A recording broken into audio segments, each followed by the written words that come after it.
Hello all, this side Dr. Rajiv Shrivastava and I am recording this lecture on the banks of river Ganges।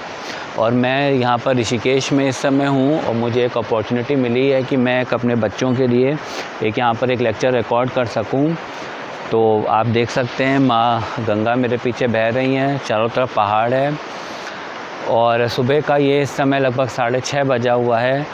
और मैं जो हूँ वो ये lecture एक बिज़नेस लॉ के बच्चों के लिए रिकॉर्ड कर रहा हूँ और जो टॉपिक है वो है बेलमेंट। तो इंडियन कॉन्ट्रैक्ट एक्ट के हिसाब से बेलमेंट एक स्पेशल टाइप ऑफ कॉन्ट्रैक्ट है जो कि सेक्शन 148 में डिफ़ाइंड है। और बेलमेंट का मतलब ये होता है, अगर मैं डेफिनीशन की बात कहूँ कि जो लॉ में डेफिनीशन दी है बेलमेंट की, तो बेलमेंट की डेफिनीशन कहती है bailment is the delivery of goods by one person to another upon a contract that they shall when the purpose be accomplished be returned और disposed of according to the directions of the person so delivering them. तो बहुत ही simple language में bailment का मतलब ये होता है कि जब एक व्यक्ति किसी दूसरे व्यक्ति को कोई सामान देता है किसी पर्पस के लिए और जैसे ही उस दूसरे व्यक्ति का वो पर्पस पूरा हो जाता है उस सामान को लेके, तो वही सामान उस व्यक्ति को जिससे उसने लिया है उसको दे देना है, या वो जैसा कहता है उसके हिसाब से उस सामान को उसको डिस्पोज ऑफ कर देना है।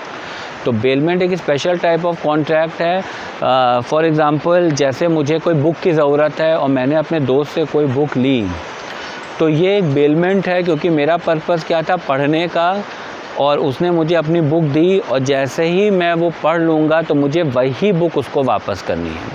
तो बेलमेंट का जो एक स्पेशल नेचर है वो ये है कि जो सामान आपको दिया गया है वही सामान आपको वापस करना है, वैसा ही उसके जैसा उससे अच्छा नहीं चल पाएगा। मैंने जो बुक दी है मुझे सेम ही बुक चाहिए, मैंने जो भी आर्टिकल दिया है मुझे सेम आर्टिकल चाहिए, उसके जैसा या उससे अच्छा नहीं चाहिए। इसीलिए कहा जाता है कि जो हम लोग पैसे बैंक में जमा करते हैं तो वो बेलमेंट नहीं है, क्योंकि जब भी हम पैसे जमा करते हैं जो करेंसी नोट, और जब हम विड्रॉ करते हैं तो हमको सेम करेंसी नोट नहीं मिलता है। अगर हमने 500 रुपये का करेंसी नोट दिया है तो ज़रूरी नहीं कि मुझे वही 500 की नोट मिले जो मैंने जमा की थी। इस कारण से बैंकर के संग जो भी डीलिंग है वो बेलमेंट के कॉन्ट्रैक्ट में नहीं आती है। अब बात आती है कि बेलमेंट क्योंकि कॉन्ट्रैक्ट है एक स्पेशल टाइप, तो बेलमेंट में पार्टीज़ होंगी और बेलमेंट में मोस्टली 2 पार्टीज़ हैं। जो व्यक्ति अपना सामान देता है उसे बेलर कहते हैं और जिसको सामान देते हैं उसको बेली बोला जाता है।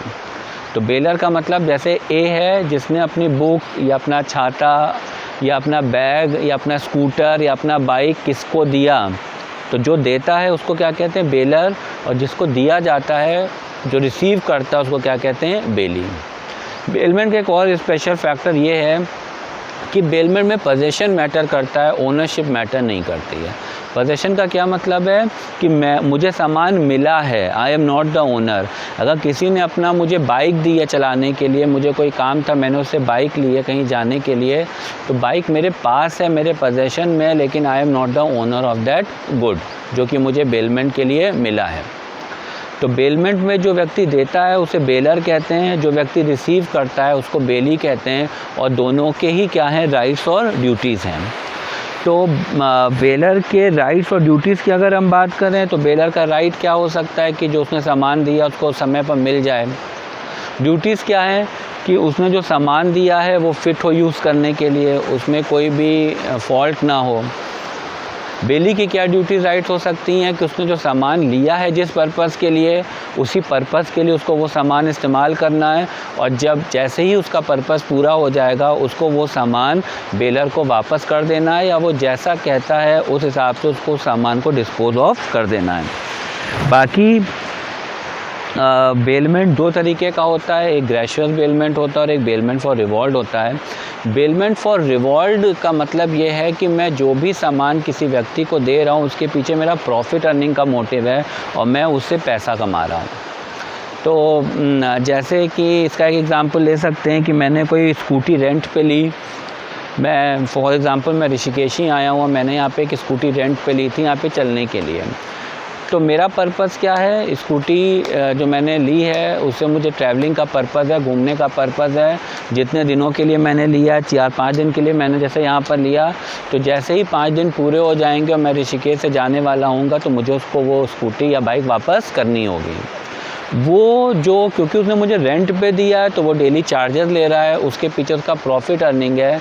तो इस केस में अगर बेलमेंट फॉर रिवॉर्ड है तो जो भी व्यक्ति सामान दे रहा है उसको ये देख लेना है कि सामान पूरी तरीके से फिट हो, उसमें कोई भी फॉल्ट ना हो, ताकि बेली को कोई भी उससे नुकसान नहीं हो। और अगर ऐसा वो नहीं करता है और बेली को कोई भी नुकसान हो जाता है तो ऐसे केस में बेलर को वो सारे खर्चे जो बेली ने बियर किए हैं वो बेलर को पे करने पड़ेंगे।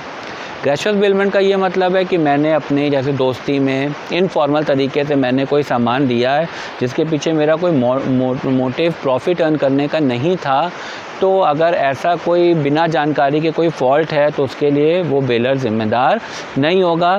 लेकिन हाँ, हर वो फॉल्ट जो बेलर जानता है वो उसको बेली को डिस्क्लोज़ कर देने चाहिए जब भी वो गुड्स बेल करेगा। उसको मतलब बेल करने का मतलब है उसको जब वो गुड्स देगा। बाकी बेलमेंट एक छोटा सा टॉपिक है, इसमें कुछ बहुत ज़्यादा समझाने के लिए नहीं है। एक केस लॉ है बेलमेंट का जिसको हम कालिया पेरुमल पिल्लई वर्सेस वीज़ा लक्ष्मी कहते हैं, और ये केस लॉ डिलीवरी पे बेस्ड है। इस केस लॉ में ऐसा हुआ था कि एक लेडी है जिसके पास बहुत सारे गोल्ड ऑर्नामेंट्स हैं और वो गोल्ड स्मिथ को देती है उसको साफ़ करने के लिए, और उसने क्या कर रखा था, एक छोटे से बॉक्स में अपने सारे ऑर्नामेंट्स रखकर उस दुकानदार को दिए उसको साफ़ करने के लिए। और डेली बेसिस पे वो शाम को उसके दुकान पे जाकर क्या करती थी, वो बॉक्स वापस लेती थी, उसमें ताला डाल के रख के जाती थी। एक दिन ऐसा हो गया कि दुकान में चोरी हो गई, उसके सारे ऑर्नामेंट्स खो गए। तब उसने उस पर मुकदमा किया कि दुकानदार की जिम्मेदारी है, ये बेलमेंट का केस था, मैंने उन्हें गुड्स दिए थे किसी पर्पज़ के लिए साफ़ करने के लिए, उसकी दुकान से चोरी हो गया। लेकिन कोर्ट ने ये बात कही कि क्योंकि आपने पोजेशन अपने पास ही रखा, आप ताला चाबी करके बक्सा रख के चाबी लेकर जाती थी, इसलिए आपने प्रॉपर डिलीवरी नहीं करी, इसलिए वो दुकानदार उन चोरी के लिए ज़िम्मेदार नहीं होगा। तो बेलमेंट के जो स्पेशल कैरेक्टरिस्टिक्स है वो क्या है, डिलीवरी होना चाहिए, एक पर्सन से दूसरे पर्सन होना चाहिए, किसी पर्पज़ के लिए होना चाहिए, और जैसे ही वो पर्पज़ अकम्प्लिश होगा वो गुड्स उसको वापस मिल जाने चाहिए। बाकी एक दो चीज़ें इसमें ये बताई जाती हैं कि जब बेली का काम पूरा हो गया वो बेलर को गुड्स वापस करेगा तो बेलर लेने से मना नहीं कर सकता है कि नहीं अब मुझे ज़रूरत नहीं है तुम इसको ले जाओ।